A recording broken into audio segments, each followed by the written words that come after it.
नमस्कार मित्रांनो, officer academy मध्ये मी पदम कुमार जैन आपलं स्वागत करतो. मित्रांनो, आजचा आपला व्हिडिओ आहे एमपीएससी संपूर्ण माहिती. म्हणजे एमपीएससी परीक्षेची आपण संपूर्ण माहिती या व्हिडिओमध्ये पाहणार आहे. तत्पूर्वी मित्रांनो, मी आपला अत्यंत आभारी आहे की आपण ऑफिसर ऑनलाईन अकॅडमी या युट्यूब चॅनलला आपला जो परिवाराला 1,00,000 पेक्षा जास्त सदस्यांनी याला सबस्क्राईब केलेला आहे आणि आपला हा परिवार खूप मोठा झालेला आहे. त्यामुळे आपल्या सर्वांचे पुनश्च आभार आणि आपल्या व्हिडिओला आपण काय सुरुवात करूया. तर मित्रांनो, आपणास एक विनंती आहे की मी पहिल्या वेळेस व्हिडिओवर येत असेल आहे, त्यामुळे जर काही चुकलं तर तुम्ही मला नक्की माफ कराल. तुमच्या काही सूचना असतील तर मी नक्की त्या ऍक्सेप्ट करणार आहे. तर मित्रांनो, आपण स्पर्धा परीक्षेमध्ये येत आहे आणि आता काही जणांनी नुकतीच 12वी केली असेल किंवा कोणी 12वी करत असेल, कोणी ग्रॅज्युएशन करत असेल, तर आपल्या सर्वांना एमपीएससी म्हणजे काय असं तुम्ही जर माहिती घेण्यासाठी जाणार युट्यूबला तर बऱ्याचशा ज्या गोष्टी आहेत किंवा बरेचसे जे प्रश्न आहेत तुम्ही त्या ठिकाणी सॉल्व्ह होत नाहीयेत किंवा त्या प्रश्नाची उत्तर तुम्हाला मिळत नाही. खास करून त्यासाठी मी हा व्हिडिओ आणलेला आहे. या व्हिडिओमध्ये मी अभ्यास कसा करायचा हे अजिबात सांगणार नाही. या व्हिडिओमध्ये पूर्ण एमपीएससीचे जेवढे तुमच्या मनात प्रश्न असतील ते सर्व मी सॉल्व्ह करणार आहे. तर मित्रांनो, सुरुवातीला एमपीएससी म्हणजे काय? तर एमपीएससी म्हणजे Maharashtra public service commission, Maharashtra राज्य लोकसेवा आयोग. जसा केंद्रासाठी यूपीएससी आहे, युनियन पब्लिक सर्व्हिस कमिशन, तसा महाराष्ट्रासाठी लोकसेवा आयोग आहे. थोडक्यात आपण यूपीएससी आणि एमपीएससी मध्ये काय फरक आहे तो आपण या ठिकाणी पाहूया. यूपीएससी आणि एमपीएससी. तर मित्रांनो, हे जे दोन्ही आयोग आहेत हे स्वायत्त आहेत. स्वायत्त म्हणजे काय? तर यांना स्वतःचा अधिकार असतो, स्वतःचे यांचा वर्ग असतो, स्वतःचा कर्मचारी असतो. तर हे याच्यासाठी तयार झालेले आहेत की कुठलंही शासन किंवा प्रशासन चालवण्यासाठी प्रशासकीय आणि शासकीय अधिकारी आवश्यक असतात. तसंच केंद्रासाठी प्रशासकीय अधिकारी निर्माण करण्याचं काम जे असते यूपीएससी करते आणि महाराष्ट्र राज्यासाठीचे प्रशासकीय अधिकारी निर्माण करण्याचं काम कोण करते? तर एमपीएससी करते. म्हणजे राज्य लोकसेवा आयोग करतो आणि हा केंद्रीय लोकसेवा आयोग असतो. प्रत्येक राज्यासाठी त्यांचा त्यांचा वेगवेगळा राज्य लोकसेवा आयोग आहे. तर आपण या ठिकाणी थोडक्यात जास्त डीप न जाता हा व्हिडिओ मी नंतर वेगळा करेल. तर यूपीएससी मध्ये जे तयार होतात ते आयएएस ऑफिसर होतात, की जे आपले कलेक्टर असतात आणि आपले जे जिल्हा परिषदचे सीओ असतात ते आयएएस अधिकारी असतात आणि आयपीएस अधिकारी असतात. शॉर्टकट मध्ये मी फक्त या ठिकाणी सांगतो की जे इंडियन पोलीस सर्व्हिस म्हणजे जे आपले एसपी असतात जिल्ह्याचे आणि आयएफएस असतात. असे बरेचसे पद असतात, परंतु महत्वाचे 3 पद या ठिकाणी आहेत की जे इंडियन फॉरेन सर्व्हिस, की जे आपले राजदूत असतात विविध देशामध्ये. तर एमपीएससी मध्ये जे महत्वाचे पद आहेत तर ते थोडक्यात या ठिकाणी पाहूया. या ठिकाणी डेप्टी कलेक्टर, जे उपजिल्हाधिकारी असतात किंवा एखाद्या ठिकाणी महसूल उपविभाग असतो त्या ठिकाणी ते कार्यरत असतात. आणि जे डेप्टी सीओ, प्रत्येक जिल्हा परिषदला एक सीओ असतात, तर त्या सीओच्या खालचं जे पद आहे ते डेप्टी सीओ म्हणजे उपमुख्य कार्यकारी हे पद या ठिकाणी असतात. तर आपण या पूर्ण आपण पाहणार आहे. तत्पूर्वी मित्रांनो, आपण आता सुरुवात करूया.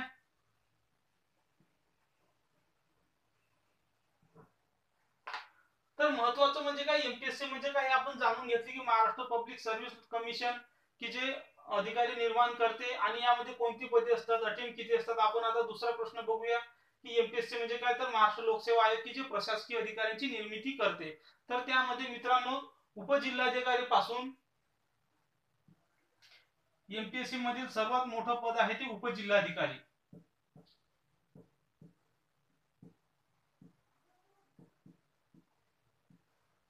त्याच्यानंतर आहे उपमुख्य कार्यकारी अधिकारी.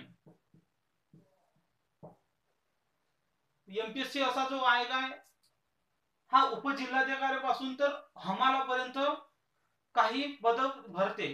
म्हणजे यामध्ये हमालाचं फक्त क्लास 4च एकच पद भरते, परंतु तो त्यांच्यासाठी भरते, दुसऱ्यांसाठी क्लास 4 चे पद भरत नाही. तर एमपीएससी परीक्षा ही महत्वाची म्हणजे 2 भागामध्ये विभागलेली आहे. एक आहे एमपीएससी राज्यसेवा आणि दुसरी आहे एमपीएससी कंबाईन, की ज्याला आता संयुक्त पूर्व परीक्षा असे म्हणतात.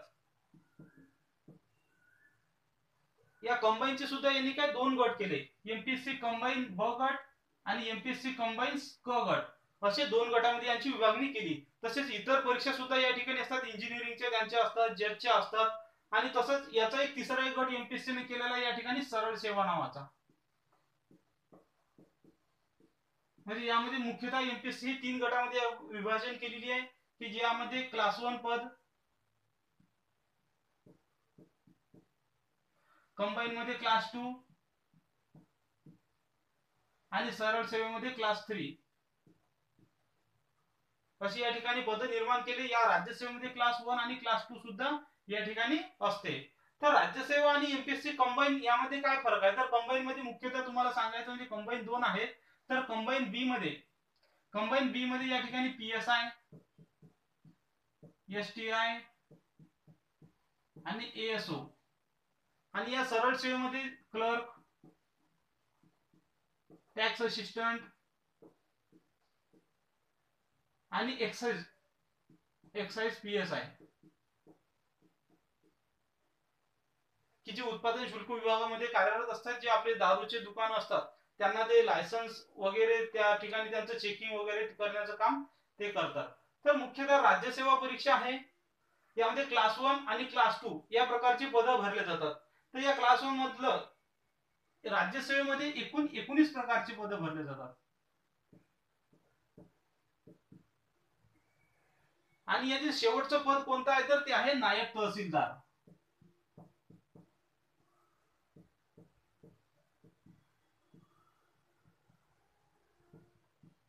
यामध्ये सुद्धा वर्ग 1 आणि वर्ग 2 असतात. तर यातील शेवटचं जे पद आहे ते वर्ग 2 चं नायब तहसीलदार ब गटाचं पद आहे. तर यामध्ये नायब तहसीलदार, तहसीलदार, उपमुख्य कार्यकारी अधिकारी, उपजिल्हाधिकारी, निबंधक, सहाय्यक निबंधक असे महत्वाचे जे पदक आहे या ठिकाणी भरले जातात. तर मित्रांनो आपल्या राज्यसेवा समजला. आता कंबाईन ब मध्ये काय क्लास 2 चे पद भरले जातात की जे पीएसआय, एसटीआय आणि एएसओ. या ठिकाणी सुद्धा क्लास 2 आहे, या ठिकाणी सुद्धा क्लास 2 आहे. राज्यसेवा आणि कंबाईन मध्ये महत्वाचा फरक असा आहे की एमपीएससी राज्यसेवेचे जे पद आहेत त्यांना राजपत्रित अधिकारी असे म्हणतात. राजपत्रित अधिकारी. आणि यांचं जे पद आहे हे काय अराजपत्रित आहे. हे सुद्धा क्लास 2 आहेत आणि यांची सुद्धा परीक्षा एमपीएससीच घेते. परंतु हे अराजपत्रित आहे आणि राजपत्रित आहे. राजपत्रित याचा अर्थ असा होतो की यांना निष्कासित करण्यासाठी किंवा यांना सेवेतून काढण्यासाठी राज्यपालाची परमिशन लागते आणि यांना राज्यपालाची परमिशन लागत नाही क्लास 2 अधिकाऱ्यांना. मात्र यांना राज्यपालाची काय परमिशन लागत असते. हा अतिशय महत्वाचा परीक्षा असतो. राज्यपाल म्हणजे तुम्हाला माहिती आहे अतिशय महत्वाचं पद आहे. म्हणून यांच्यावर काय हे कार्य कुठल्याही राजकीय दबावामध्ये करू नये आणि यांच्यावर कार्य करणार किंवा प्रशासन चालवताना राजकीय दबाव येऊ नये म्हणून यांची जी नियुक्ती आणि नेमणूक याचे जे अधिकार कोणाला महाराष्ट्राच्या राज्यपालांना देण्यात आलेले आहेत. तर मित्रांनो आपण पाहिलं की हे महत्वाचे 3 परीक्षा असतात, राज्यसेवा, कंबाईन आणि सरळ सेवा. सरळ सेवेचं असं असतं की अगोदर सरळ सेवेचा अर्थ असा होता की एकच परीक्षा द्यायची आणि निकाल लागायचा. परंतु आता त्या सरळ सेवेचे सुद्धा काय 2 भाग यांनी केलेले आहेत, पूर्व परीक्षा आणि मुख्य परीक्षा. तर मित्रांनो याची माहिती आपण मध्ये जसं येत असेल तसं तसं या ठिकाणी आपण पाहणारच आहे. तर आपलं पुढचं आता आपण पाहणार की परीक्षा कोणत्या असतात. तसेच वेगवेगळ्या डिपार्टमेंटच्या सुद्धा परीक्षा यामध्ये असतात. उदाहरणार्थ इंजिनिअरिंग डिपार्टमेंटच्या असतात, जजच्या सुद्धा असतात. तर यामध्ये आता पुढचा प्रश्न आहे की कोणते पदे असतात. आपण या ठिकाणी महत्वाचं म्हणजे पदे पाहिले. या ठिकाणी अटेम्प्ट किती असतात. तर मित्रांनो या ठिकाणी अटेम्प्टची कुठलीही मर्यादा नाही. अटेम्प्टची जी मर्यादा आहे ती यूपीएससी मध्ये आहे आणि या ठिकाणी कुठलीही अटेम्प्टची मर्यादा या ठिकाणी नाही आहे. आता या ठिकाणी प्रश्न आहे की एमपीएससी परीक्षा कोण देऊ शकतो आणि याची पात्रता काय. तर एमपीएससी परीक्षा ही कोणीही देऊ शकतो की जो पदवीच्या अंतिम वर्षात असेल. पदवी म्हणजे ग्रॅज्युएशनच्या अंतिम वर्षात असेल, म्हणजे फायनल इयरला, कोणी म्हणेल थर्ड इयरला असेल, अशी व्यक्ती याचा फॉर्म काय भरू शकतो. परंतु त्यासाठी त्याला जी पूर्व परीक्षा असते ती पूर्व परीक्षा पास होण्याच्या आत त्याची मुख्य परीक्षा ही झालेली असणं आवश्यक आहे आणि तिचा निकाल सुद्धा लागणं असणं आवश्यक आहे. जर त्याचा निकाल लागलेला नाहीये तर त्याला मुख्य परीक्षा ही देता येत नाही. बरेच असे विद्यार्थी असतात की जे पूर्व परीक्षा तर पास होतात परंतु फायनल इयरला काय त्यांचं कंप्लीट म्हणजे त्याचा निकाल जाहीर झालेला असतो, त्यामुळे ते परीक्षा देऊ शकत नाही. त्यामुळे बरेचसे जे विद्यार्थी 10व्या वर्गापासून काही जण 12वी पासून का अभ्यासाची तयारी करतात तर त्यांचा जो प्रॉब्लेम येतो. परंतु याचा अर्थ म्हणजे तुम्ही फॉर्म भरायचा नाही असं नाहीये. तुम्ही मी तर असा सल्ला देईल की तुम्ही 12वी फर्स्ट इयर पासूनच तुम्ही फॉर्म भरायला सुरुवात करायचं आहे. कारण की एमपीएससी ही ज्या परीक्षा अशा आहेत की एवढ्या इझी परीक्षा नाही आहेत. यासाठी तुम्हाला प्रॅक्टिस आणि वेगवेगळ्या वेळेस पेपरची जी सवय आहे ही तुम्हाला होणं आवश्यक आहे. त्यामुळे 12वी पासूनच तुम्ही जर अभ्यास सुरुवात केली आणि फर्स्ट इयर पासून तुम्ही जर पेपर द्यायला जर सुरुवात केली तर तुम्हाला काय पूर्ण त्या ठिकाणी अनुभव त्या ठिकाणी येऊ शकतो आणि तुम्ही वयाच्या 21व्या वर्षी काय अधिकारी होऊ शकता. वयाच्या 21व्या अधिकारी होणारे त्याच्या अगोदर जे फर्स्ट इयर सेकंड इयर आणि थर्ड इयरला असतात त्यावेळेस त्यांनी अनुभव घेतलेले असतात. तेव्हाच ते वयाच्या 21व्या वर्षी युपीएससी असो किंवा एमपीएससी मध्ये काय अधिकारी होत असतात. तर या ठिकाणी वयोमर्यादाचा जर विचार केला तर खुल्या गटासाठी 38 वर्ष आहे आणि जे कॅटेगरीमध्ये आहेत किंवा ओबीसी एससी एसटी यांना एकूण 43 वर्षापर्यंत काय वयोमर्यादा या ठिकाणी आहे. तर मित्रांनो या ठिकाणी तुम्हाला जर एमपीएससी करायची असेल तर तुम्हाला करायचं काय असते तर या ठिकाणी तुम्हाला फॉर्म भरायचा असतो आणि प्रोफाईल निर्माण करायची असते. तर या ठिकाणी एमपीएससी मध्ये एकदाच प्रोफाईल निर्माण होते. त्यामुळे तुम्ही ज्यावेळेस प्रोफाईल तयार करता त्यावेळेस तुम्हाला नेहमी फॉर्म भरायची गरज नसते. तुम्हाला एकदा स्टार्टिंगला तुम्हाला प्रोफाईल तयार करायची असते. यामध्ये तुमचं नाव गाव जन्मतारीख तुमचा आधार नंबर तुमचं डोमेसाईल नंबर तुमचं राशन कार्ड या सगळ्यांची गोष्टी तुम्हाला तुमची मार्क माहिती तुमचं परीक्षा दिनांक सुद्धा या ठिकाणी तुम्हाला टाकायचा आहे. एकूण मार्क मिळालेले पर्सेंट तुम्ही शिकत असलेली शाळा तुम्ही ज्या दिवशी परीक्षा दिली असेल तो परीक्षा दिनांक सुद्धा या ठिकाणी तुम्हाला काय टाकायचा आहे. तुमचं पर्सेंटेज हा फॉर्म कृपया करून एकदाच भरायचा. हा फॉर्म कसा भरायचा याचा व्हिडिओ मी तुम्हाला युट्यूब चॅनलवर नक्की तयार करून देईल लाईव्ह मध्ये. तर मित्रांनो अशी परीक्षेचा जो आहे प्रोफाईल भरायची असते आणि ज्यावेळेस सुद्धा नेहमी परीक्षा तुमच्या होत असते त्यावेळेस फक्त तुम्हाला एकदा क्लिक करायचा आहे आणि पैसे भरून काय त्या ठिकाणी तुमचा तो फॉर्म भरला जातो. तर या ठिकाणी फीसचा जर विचार केला तर साधारणतः 273 रुपये असते आणि ज्यांना खुल्या गटातून सुद्धा अर्ज करायचा असेल म्हणजे जे राखीव गटात आहेत त्यांना 273 असते आणि ज्यांना खुल्या गटातून सुद्धा त्या फॉर्म असा त्यांचा घेतला जावा असं जर त्यांना वाटत असेल तर 373 रुपये काय राज्यसेवा आणि पीएसआय एसटीआय यांची काय फी असते. तर आपला जो पुढचा प्रश्न आहे ही एमपीएससी मध्ये मुख्य कोणकोणत्या परीक्षा असतात. तर एमपीएससी मध्ये मुख्य म्हणजे राज्यसेवा ही एक परीक्षा असते. एमपीएससी कंबाईन ब गट ही एक परीक्षा असते. एमपीएससी कंबाईन क गट ही एक काय मुख्य परीक्षा असते. तर या ठिकाणी कंबाईन म्हणजे कंबाईन का म्हणतात तर यामध्ये पीएसआय ह्या ज्या परीक्षा आहेत त्या 2 वर्ष अगोदर प्रत्येकी एक होत होत्या म्हणजे यांची प्रत्येकाची स्पेशल पूर्व परीक्षा असायची आणि प्रत्येकाची मुख्य परीक्षा असायची. परंतु आता या तिघांचा जो एक पेपर आहे पूर्व परीक्षेचा तो एकत्र केल्यामुळे यांची जी परीक्षा आहे ही वेगवेगळी आता होत नाही. या कंबाईन बी मध्ये 3 परीक्षा होतात आणि कंबाईन सी मध्ये सुद्धा काय 3 परीक्षा होतात. तर यामध्ये पीएसआय एएसओ आणि एसटीआय पोलीस आणि हा एसटीआय म्हणजे सेल्स टॅक्स इन्स्पेक्टर हे महत्वाचे पद या ठिकाणी भरल्या जातात. तर आता एसटीआय मध्ये त्यावेळेस आपण सेल्स टॅक्स होतं त्यामुळे काय एसटीआय होत होता. आता काय जीएसटी टॅक्स आला त्यामुळे त्या पदाला काय जीएसटी इन्स्पेक्टर असं सुद्धा काय म्हणतात. आपण मुख्य परीक्षा सुद्धा पाहिल्या. आता परीक्षा टप्पे खास परीक्षा टप्प्यामध्ये काय या महत्वाच्या ह्या ज्या 2 परीक्षा आहेत आपण महत्वाच्या परीक्षा यामध्ये जर विचार केला तर एमपीएससी कंबाईन ब आणि एमपीएससी कंबाईन क तर ह्या महत्वाच्या 3 परीक्षा आहेत. तर या 3 परीक्षांमध्ये काय काय फरक आहे तो आपण या ठिकाणी पाहणार आहे. परीक्षेचे टप्पे गुण पद्धत पेपर पॅटर्न आता तुम्हाला कळून चुकलं असेल की तुम्ही 12वी पासून सुद्धा तुम्ही काय जर अर्ज भरला तर प्रॅक्टिस त्या ठिकाणी तुम्ही भरू शकता. परंतु तुम्ही फर्स्ट इयर सेकंड इयर पासून तुम्ही परीक्षा द्यायला काय तुम्ही सुरुवात केली तर तुम्ही नक्की 21व्या वर्षी काय अधिकारी बनू शकता.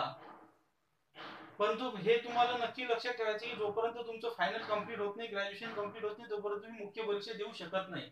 आता राज्यसेवा परीक्षेसाठी जे परीक्षेचे जे टप्पे आहेत ते मुख्यतः 3 टप्पे आहेत. एक आहे पूर्व परीक्षा दुसरी आहे मुख्य परीक्षा तिसरी आहे मुलाखत.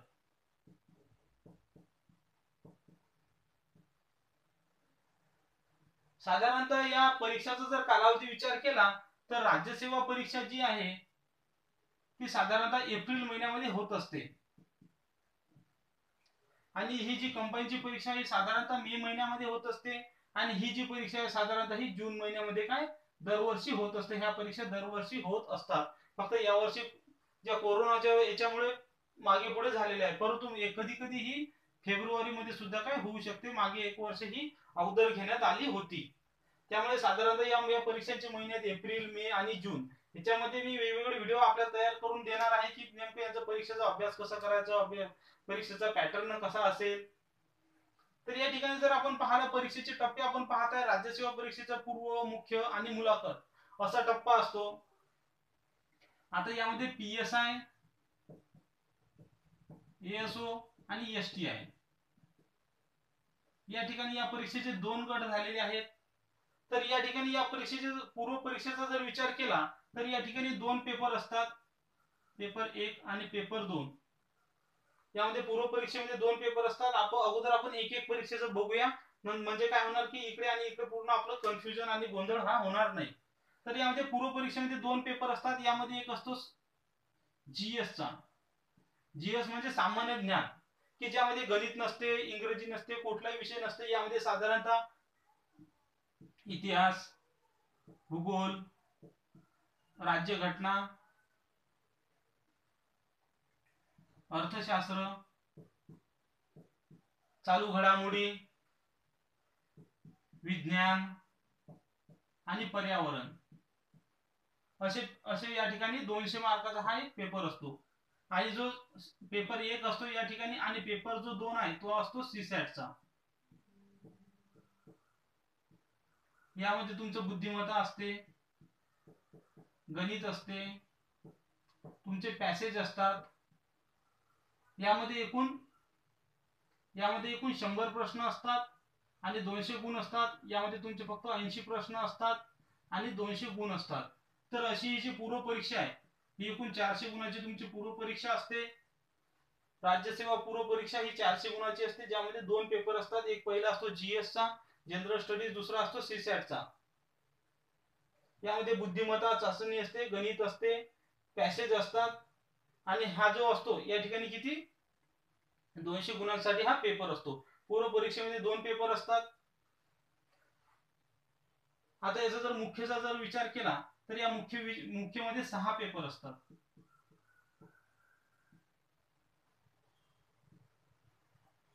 मुख्य परीक्षेमध्ये 6 पेपर असतात. यामध्ये 4 पेपर असतात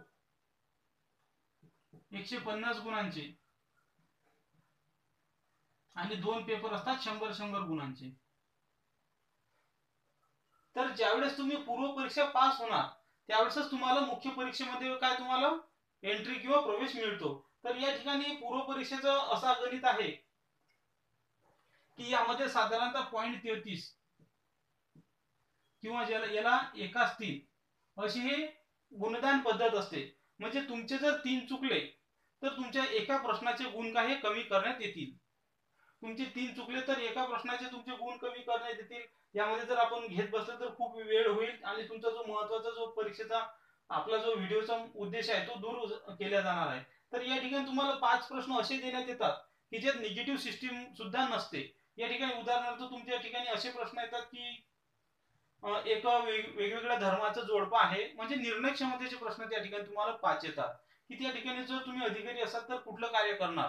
त्यामध्ये तुम्हाला एक कधी कधी पोलीस इन्स्पेक्टरचा रोल देण्यात येतो, कधी अधिकाऱ्याचा रोल देण्यात येतो, कधी कलेक्टरचा रोल देण्यात येतो आणि तुम्हाला प्रश्न विचारले जातात की तुम्ही त्या ठिकाणी असले तर तुम्ही कोणता निर्णय घेणार. असे 5 प्रश्न असतात की ज्याला निर्णय क्षमता म्हणतात आणि ज्याच्यामध्ये निगेटिव्ह सिस्टीम नसते. साधारणतः या ठिकाणी 15 प्रश्न प्रत्येक विषयाचे असतात आणि या ठिकाणी साधारणतः 25 प्रश्न हे गणित आणि बुद्धिमत्ताचे असतात आणि बाकीचे 5 प्रश्न निर्णय क्षमतेचे आणि 50 प्रश्न हे पॅसेजचे असतात. पॅसेज मध्ये साधारणतः 50 प्रश्नामध्ये 40 प्रश्न हे मराठी पॅसेज असतात आणि 2 प्रश्न जे काही इंग्रजी पॅसेज असतात. त्या पॅसेज मध्ये तर या ठिकाणी असं यांचं गुण विभाजन झालेलं आहे पूर्व परीक्षेचं. ज्यावेळेस तुम्ही पूर्व परीक्षा पास होणार त्यावेळेस तुम्हाला मुख्य परीक्षेला एंट्री मिळेल आणि ज्यावेळेस तुम्ही मुख्य परीक्षा पास होणार त्यावेळेस तुम्हाला काय मुलाखतला एंट्री मिळेल. तर अशा प्रकारे याची काय पद्धत आहे. तर मुख्य परीक्षा आपण पाहिली 6 पेपर होतात. यामध्ये GS 1, 2, 3, 4 म्हणजे GS चे 4 पेपर होतात आणि 2 पेपर होतात. एक होतो मराठीचा आणि एक होतो इंग्रजीचा. तर मराठीचा जो पेपर होतो त्यामध्ये अगोदर आज रोजी मराठीचा आता या ठिकाणी मराठीचा पेपर आणि इंग्रजीचा पेपर या ठिकाणी 50 मार्क हे तुम्हाला निबंधासाठी असतात. त्यामध्ये निबंध, तुम्हाला ट्रान्सलेशन, आणि 1/3 या ठिकाणी असं असते. आणि 50 मार्क हे तुम्हाला त्या मराठी विषयाचे MCQ असतात. तसंच इंग्रजीचं सुद्धा 100 आहे. त्यामध्ये तुम्हाला निबंध लिहावा लागतो, त्यामध्ये तुम्हाला ट्रान्सलेशन करावं लागते आणि तुम्हाला 1/3 सुद्धा त्या ठिकाणी काय करावं लागते. तर अशा प्रकारे हे 2 पेपर असतात. हे 2 पेपर या ठिकाणी लेखी पद्धतचे आहेत. अगोदर 100 मार्क सुद्धा लिहिणीमध्ये होते, परंतु आता या ठिकाणी तुम्हाला निबंध देण्यात येतात. या ठिकाणी तुम्हाला 2 निबंध देण्यात येतात. त्या 2 पैकी तुम्हाला एक निबंध प्रत्येक विषयाचा लिहायचा असतो. आणि हे 6 पेपर जे असतात ते पूर्णतः MCQ पद्धतमध्ये असतात. ज्यावेळेस तुम्ही पूर्व पास होणार त्यावेळेस तुम्ही मुख्यला जाणार. आणि या ठिकाणी तुम्हाला अजून एक सांगायचं म्हणजे की विद्यार्थी घेण्याचं प्रमाण किती असते. तुम्ही जर पूर्व परीक्षा पास झाले तर या ठिकाणी जर एक पद असेल तर या एका पदाच्या 15 पदे किंवा 15 पट हे विद्यार्थी मुख्य परीक्षेसाठी काय पात्र ठरवण्यात येतात. उदाहरणार्थ राज्यसेवेचे जर 100 पद निघले तर त्या ठिकाणी मुख्य परीक्षेसाठी 1500 मुलं या ठिकाणी काय घेण्यात येत असतात. या ठिकाणी साधारणतः राज्यसेवेचा जर विचार केला तर 200 ते 300 पद हे दरवर्षी काय निघत असतात. कधी कधी राज्यसेवेमध्ये जिल्हाधिकाऱ्याचे पद असतात, कधी कधी पद नसतात सुद्धा. आता आपली तिसरी पायरी आहे. या ठिकाणी तुम्ही पूर्व पास केली, तुम्ही मुख्य सुद्धा पास केली. तुमची तिसरी पायरी या ठिकाणी आहे मुलाखतची. या ठिकाणी तुमची मुलाखत होते आणि या मुलाखत झाल्यानंतर तुम्हाला पूर्व परीक्षा पास झाली तेव्हा मुख्य परीक्षा तुम्हाला काय या ठिकाणी पास करावी लागते. पूर्व आणि मुख्य नंतर या मुख्य परीक्षेचे गुणानुसार तुम्हाला काय मुलाखत याच्यासाठी काय तुम्हाला पात्र करण्यात येते. आणि नंतर ज्यावेळेस तुमचा फायनल निकाल आहे त्यावेळेस तुमच्या तिन्ही परीक्षांचे जे काय गुण मोजून तुमचं काय निवड हे केल्या जाते. तर या ठिकाणी आता आपण राज्यसेवा परीक्षेचं जे आहे ते आपण या ठिकाणी स्ट्रक्चर पाहिलं तर आपण या ठिकाणी आता कंबाईन परीक्षा जी आहे कंबाईन परीक्षेचं आपण थोडं स्ट्रक्चर या ठिकाणी आपण पाहणार आहे. यामध्ये सुद्धा PSI परीक्षा आणि STI परीक्षा या 2 परीक्षेचं जे स्ट्रक्चर आहे ते वेगवेगळं आहे. यामध्ये PSI परीक्षा कारण की PSI साठी शारीरिक चाचणी असते आणि STI किंवा ASO म्हणजे हे ग्रुप B मधले पद आणि ग्रुप C मधले पद यांचं सुद्धा काय यांच्या सारखंच आहे, फक्त हे पद C मध्ये आहे. यामध्ये कोण आहे तर टॅक्स असिस्टंट आहे की जे कर सहाय्यक.